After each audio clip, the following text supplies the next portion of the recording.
Does grief make you a little bit sad? Traveling make you a little bit crazy? Or put them both together, right? Mud pie. Today we were blessed to celebrate a beloved aunt's life today. And her celebration was about 2 hours away. So we made a plan of what to do when we got up there.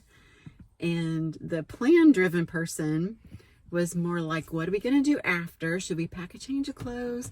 What if we do this? What if we do this? And somebody else is like, let's just let's get in the car. Let's be sure we have gas. We have a plan for our trip up. Where we're going to be, those simple things. That he just takes care of, right? Which I totally appreciate. But without communication, I don't know what he's thinking about. I don't know why he's not communicating, right?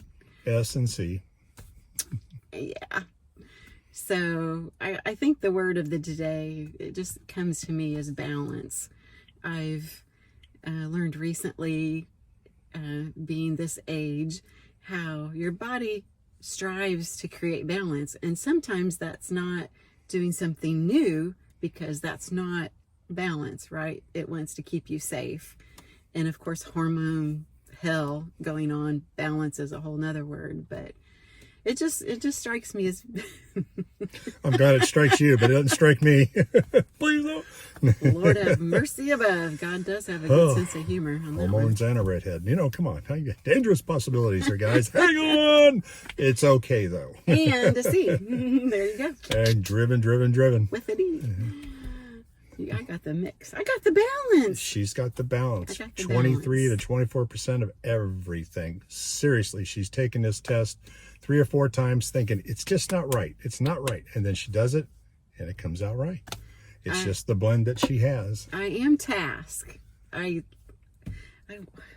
lovingly, well, mostly lovingly say I got the D beaten out of me, because I was raised by D's and there was no room for the youngest in the family to have any part of a D. So I acquiesced and became like my mom, which was more reserved.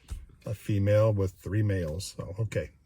Anyway, but today it just seemed like, when you're grief and you've got somber tones to you, you just balance out. And we were, there's a time to chat, when you're driving, and there's a time to be silent, and of course just to enjoy the harvest and all of the earth of the beauty that is around you. And of course we were driving through my favorite small towns on the way, and when you go up to family you haven't seen for a while and been to this church for a good long while, it just brings back so much.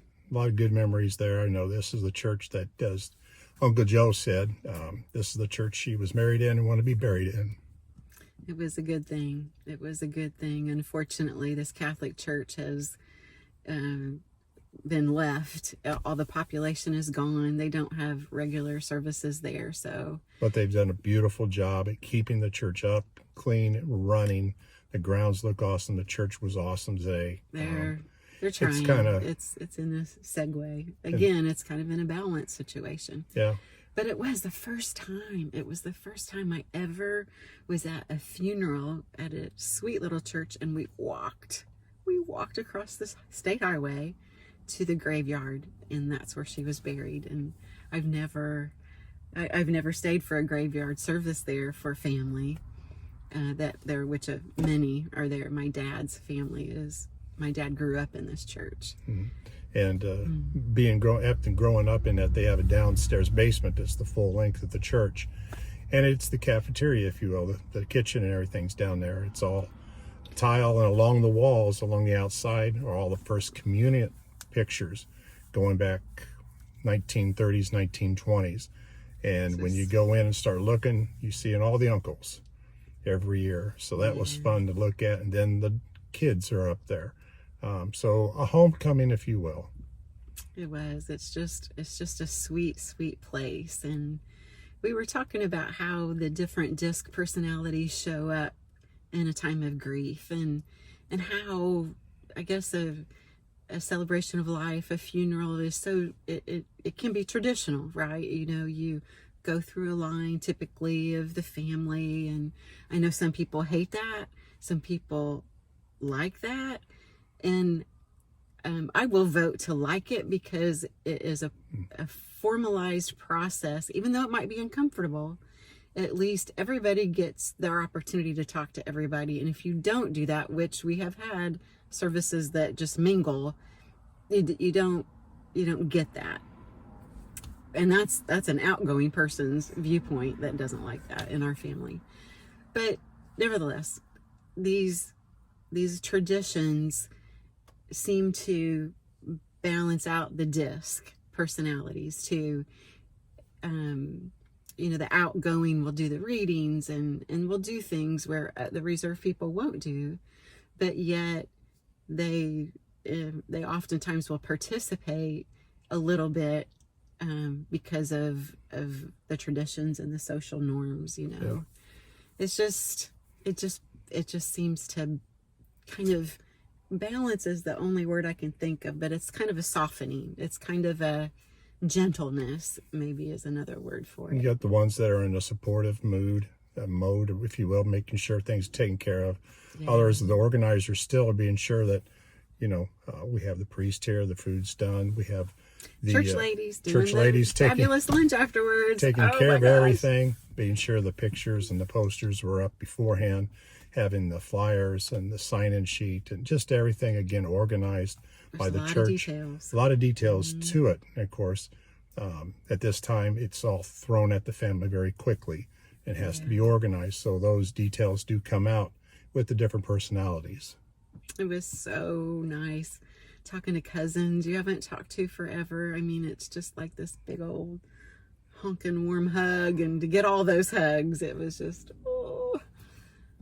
sad but happy. We firmly believe she's in heaven, and that's nothing sad there.